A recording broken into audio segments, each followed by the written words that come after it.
بسم الله الرحمن الرحيم. Filth is also called khabath.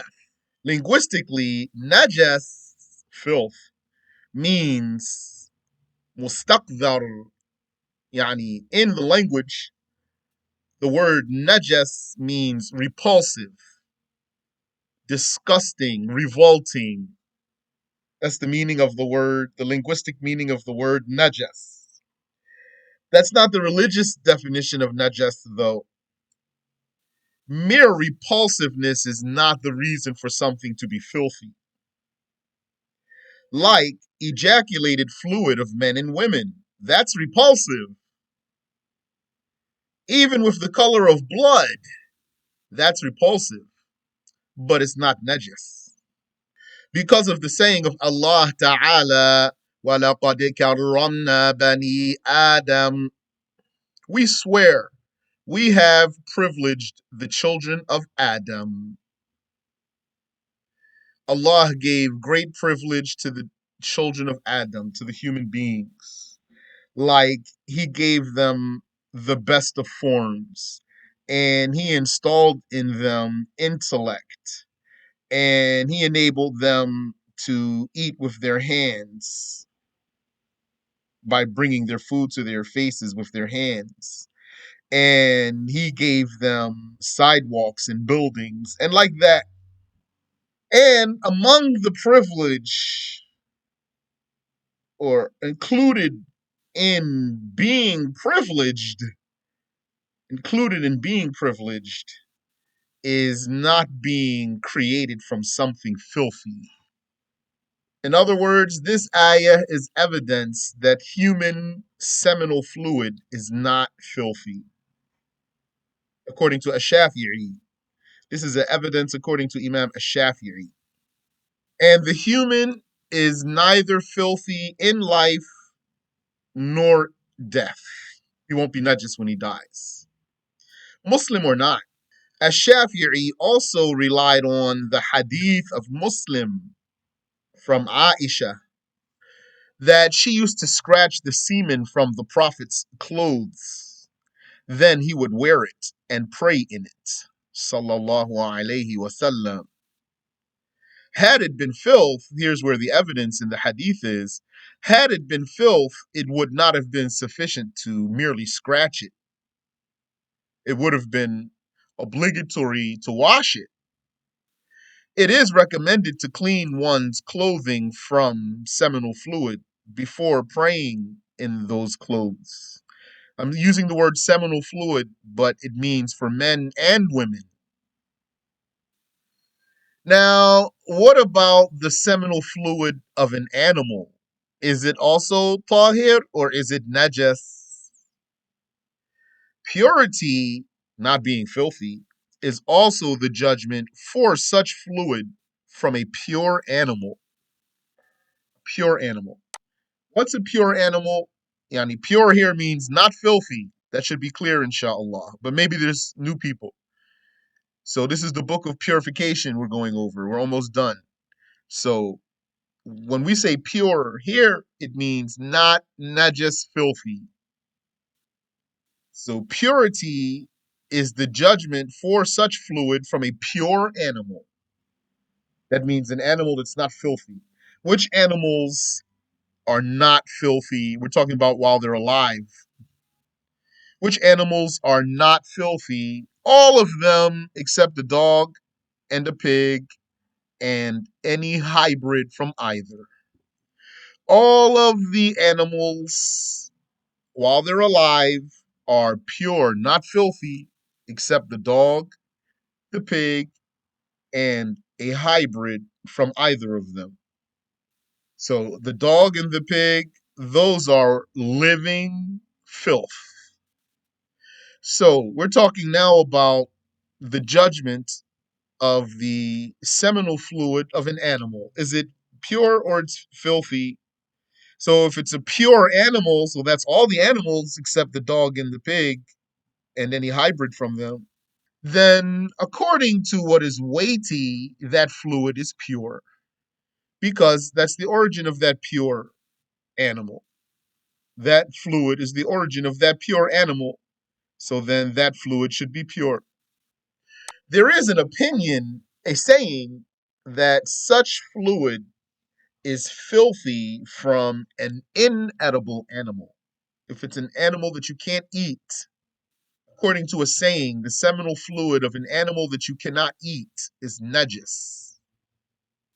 Ejaculated fluid of a dog or a pig or any hybrid from either is filthy without any difference, like its origin. Yes, like a tiger, yes. A tiger, a wolf, a bear. So someone might say, why are you talking about that? Some breaking up bad? Subhanallah. Someone might say, why are you talking about that? Why you care about that? Because you might need to know that one day. You might need to know the religious judgment of that. You don't know what situation you're going to find yourself, and then you're going to have to call someone and say, what if I got this stuff on my clothing? Can I pray like that? Maybe you work in the zoo or you work in a reserve somewhere. You need to know something like that. Or you have animals, you have a farm. Maybe you're a breeder. So that's why this religion covers everything. Rather than defining filth as Sheikh Zakaria and Al Basir did, they said as a definition for filth, مستقذر يمنع صحة الصلاة حيث لا مرخص. A revolting material that prevents the validity of prayer when there is no facility. So now, even after you just learned this introduction we did, when you see this as a definition for najasa, then you'd say, why revolting? That doesn't, it's not a condition. So that shows you that sometimes the scholars might say something that's not the most accurate. It's one of the reasons why you can't just read in books. You have to have a teacher.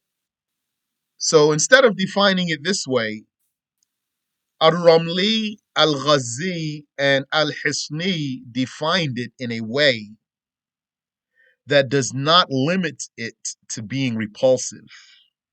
And instead, their definition narrows najasa down, narrows filth down to being one of the four reasons something cannot be consumed. You said, what does no facility mean here? It means no excuse. So instead of defining najasa in a way that limits it to being repulsive, these other scholars defined it in a way that makes it something that's haram to eat. They defined it in a way, they defined najasa as something that's haram to eat. Not just that, not like the way I'm saying it now. You're going to see now. But the way they defined najasa made it wind up here as something that you can't eat. So it's not that najasa has to be something revolting. Najasa is going to be something that you can't eat. There's a number of things that you can't eat. There's a number of reasons why you can't eat something. Najasa is one of them. So now we're going to see this definition of najasa and unpack it, inshallah ta'ala.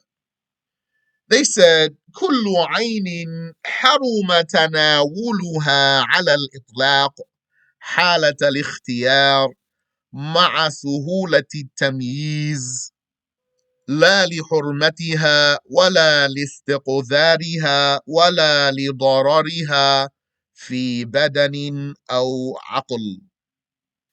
Every substance that, not for any honor or repulsiveness, nor harm to the body or mind, is absolutely forbidden to consume under normal circumstances when easily distinguished.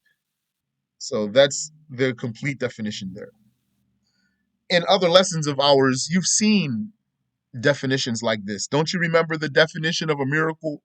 How they defined it with so many different things in there just so to narrow it down exactly to what it is. So this is like that.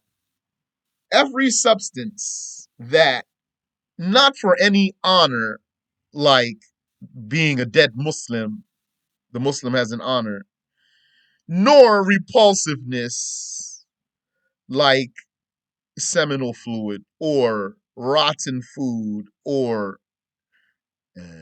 mucus. Mucus, that's not najis. Nor harm to the body or mind, like poison or opium or stones. Stones are harmful to your body. You cannot eat those. That's haram. So every substance that, not for any honor or repulsiveness, nor harm to the body or mind, is absolutely forbidden to consume under normal circumstances when easily distinguished. So najasa, filth, is something that you can't eat. And the reason you can't eat it is not that it's repulsive, nor is the reason you can't eat it that it's harmful, nor is the reason you can't eat it that it has honor. Then what's the reason you can't eat it? Because it's najis. So that means there's four reasons why you can't eat something.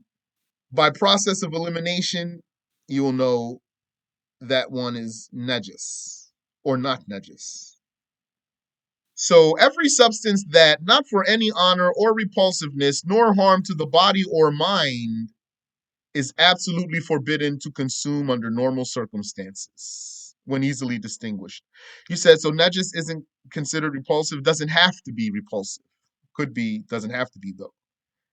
The repulsiveness is not the reason that it's haram to eat the najis. It might be repulsive or it might not be. Do you know an example of a najis that's not repulsive? The haram meat is an example of najasa that's not repulsive because that's why people eat it and they decorate it and they season it, etc. So, absolutely forbidden to consume under normal circumstances. Normal circumstances exclude famine and war. If you are in famine or war, then you might have to eat najis to survive. When easily distinguished, it's haram absolutely to eat it. When easily distinguished means you can see it, it's there. Like there's a pepperoni right there on your pizza, so you can, and it's a haram pepperoni. You can't eat that. You can see it. But what if it's not easily distinguished? Like what? Like if there's a dead maggot or bug in your cheese or your fruit. Did you ever open a fruit and find a bug in there? I have. Sometimes they're alive and sometimes they're dead. And it's not obligatory to search. You don't have to peel your fruit all the way open to make sure there's no bug in there. You can just eat it. So if you did eat it, if you ate the bug because it was in your fruit or your cheese and you didn't see it, then it's not haram. So we're not talking about that. It will be haram if it's easily distinguishable. If it's alive, it's pure, that's correct, because it's not a dog or a pig, that's correct. But it's still haram to eat it because it's not permissible to eat worms because they're disgusting. Now we want to try to narrow down what's najis and what's not najis of all the different objects. Some creations are inanimate. That means they were never alive, never alive. Like stones, intoxicating plants, and poison. They cannot be consumed because they are harmful, but they are pure, except intoxicating liquid. Intoxicating liquid is the only inanimate thing that didn't come from a living creature that's najis. Yani, in all this earth, without counting the things that are alive and without counting the dead things, just the inanimate things only, all the inanimate things are pure except intoxicating liquid. So the trees, the rocks, the water, etc., whatever else is out there, the moss, I don't know what else you want to try to find, the dust, it's all pure. The only filthy, inanimate thing is the intoxicating liquid. And some of what comes from a living creature, yani, what comes from the living creature, it is inanimate. Some of that is najis and some of it is pure. We're going to see.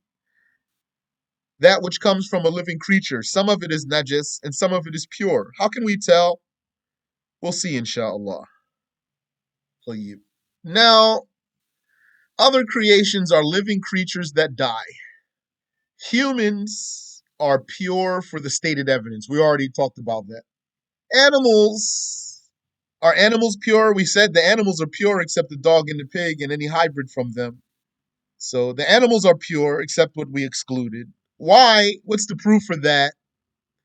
Because some of those animals are explicitly mentioned in the religious texts as being grace from Allah.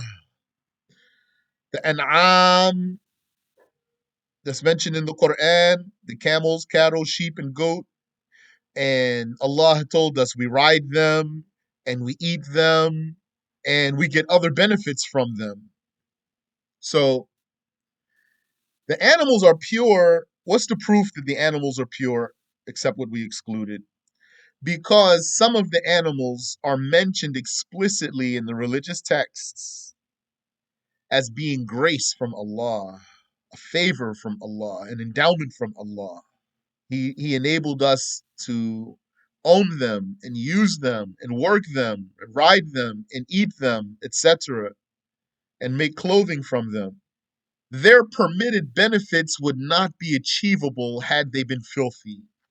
Allah Ta'ala giving those animals, giving us the permission to use those animals.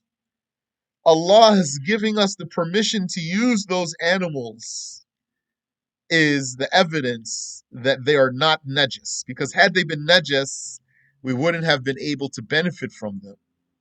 Therefore, the worm that's grown from filth is pure because it's an animal that's not a dog or a pig or a hybrid of either.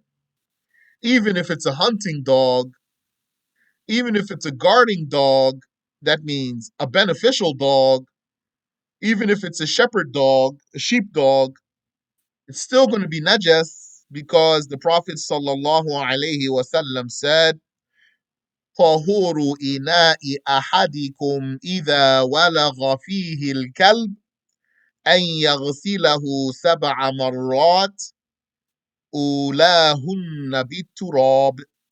The tahur, the purifier, of one of your containers, if a dog licks in it, is for him to wash it 7 times. The first of which is with soil. He said, alayhi salatu wasalam, the tahur, the purifier of one of your containers, if a dog licks in it, is for him to wash it 7 times. The first of which with soil. The first of those washes with soil. So where's the evidence in this hadith? How does this prove that a dog is najas? Because tahur means purifier. And purification is for impurity or filth. You're gonna make purification to lift the big impurity or the small impurity or to remove the najasa or to do what looks like that or to do what replaces that, which goes ultimately back to lifting impurity and removing filth. And there's no impurity for a container. The container doesn't need to make wudu. The container doesn't go to the bathroom or go to sleep or menstruate. So the impurity doesn't pertain to the container. So why should there be some purification for this container? What's left is that there's filth. So it means when that dog licked into that bowl, he contaminated it. So then he must be filthy. The Shafi'i school is that the entire dog is filthy, not just his mouth. Some have said it's only his mouth that's filthy. The Shafi'i school says all of the dog is filthy. The evidence for the pig's filthiness is comparison, qiyas, comparing the pig to the dog. In fact, a pig, domesticated or not, is worse than a dog because it is not permissible to benefit from a pig at all in any way. Yani, you can't even keep a pig, it's haram. Having a pig is haram. Having a dog is not haram, but could be very disliked though. And it's recommended to kill a pig even if it's harmless. A pig or a dog hybrid is filthy because of its origin. Yeah, it's not haram. I don't know if it's haram to keep a dog in any school. A pig or a dog hybrid is filthy because of its origin. Yani, a hybrid, that means a mix, a mutt from two different things. So a pig mixed with a sheep, or a dog mixed with a wolf or a fox, or even something else. Doesn't have to look like that animal. The animals sometimes they can crossbreed and then Allah will create something from them. A hybrid from a pig or a dog is filthy because of its parent, that pig or that dog. Yani, rather, the semen of that pig or that dog, that was the origin of this hybrid. The seminal fluid of that pig or dog is the origin of this hybrid. So then this hybrid is filthy because ejaculated fluid has the judgment of whatever emits it. If one of the two parents of this hybrid is a pure animal, 1 second, please. If one of the two parents of this hybrid is a pure animal, the hybrid is still filthy by giving filthy, by giving its filthy source dominance over the pure source. Yes, question? You said in the to wash the najas of with a dog. Uh-huh. You said is with the soil, the first of which with a soil. But I heard that it's also one of them, one of the seven has to be That's with correct. soil. Is it the first or just No, one? that's what you're saying, what you're asking about is correct. And as for this hadith that's here, this is only one version of this hadith. Because there are numerous versions of this hadith, Ash-Shafi'i's judgment is that one of the washes has to have soil. Okay, thank you. That means that's Barakallahu fik. and the first is the best. Now, we talked about first inanimate things. We said all the inanimate things are pure except what? Will remind us all inanimate things, things that have never been alive, they're all pure except what? Intoxicating liquid, correct. And we said, okay, now also there's alive things. Alive things are all pure except the dog and the pig, and a hybrid from either of them. So, according to that, so far, the only things we have that are najis are intoxicating liquid, dog, pig, or a hybrid from either.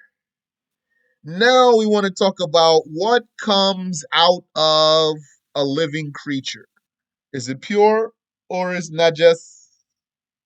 What transforms and separates from a living's innards has two cases. So, what transforms and separates from a living's innards? That means you have something alive, like a human or an animal, and then something went inside of the body of that living thing, and then transformed inside of that living thing, and then came back out. So, what's the judgment of that? Before we answer, though, once we said here what transforms, then we know that if it did not transform, then it maintains its own judgment. Doesn't transform means it comes out the same way it went in. Then when it comes out, all you have to do is rinse it off and it's still pure. Unless it was najis already. And we said it separates. So what if it doesn't separate from the inside of the living thing? Then we don't consider it. That means as long as the blood is still in the veins while it's alive, The blood in the veins, the whatever's in the intestines, and whatever's in the bladder, whatever's in the stomach, as long as it's inside of the body and hasn't separated, then it doesn't matter. That's why if you were praying and you had a baby, you were carrying a baby in your prayer, if there's no najasa on the outside of the baby, then the blood that's in the baby's veins, anything that's in the baby's intestines, that doesn't have any effect on your prayer. It won't have an effect until it comes out. So, what transforms inside of a living creature? It went inside the living creature and transformed and then separated from the living creature. That means it came back out. Then there are two cases. One, what secretes and does not accumulate. That which secretes and does not accumulate, like saliva, sweat, and tears. Its judgment is that of what secreted it, pure or filthy, meaning if what secreted those tears or that sweat or that saliva is pure, then that saliva, sweat, or tears is pure. If what secreted it is najas, then it's najas. And the second case is that what went inside of the body and transformed, it accumulated in the body. It collected, it accumulated. And when it comes out all together. It exits collectively. Like what? Like urine, feces, and blood. Then that's filth. Even if the animal's edible, it's still going to be filth, except eggs, milk, and honey, or whatever else is like that. There's some other exceptions too, like the silk of the silkworm. Except the eggs, the milk, and the honey, those, even though they collect inside of the creature and then come out all together, those cases, they're not najis. Other than those cases, whatever goes into the body transforms and accumulates, and then when it comes out all together, then it's najis. Like vomit, the vomit. So you ate the food, transformed in your stomach, and then came all out. That's najis. Any question about that?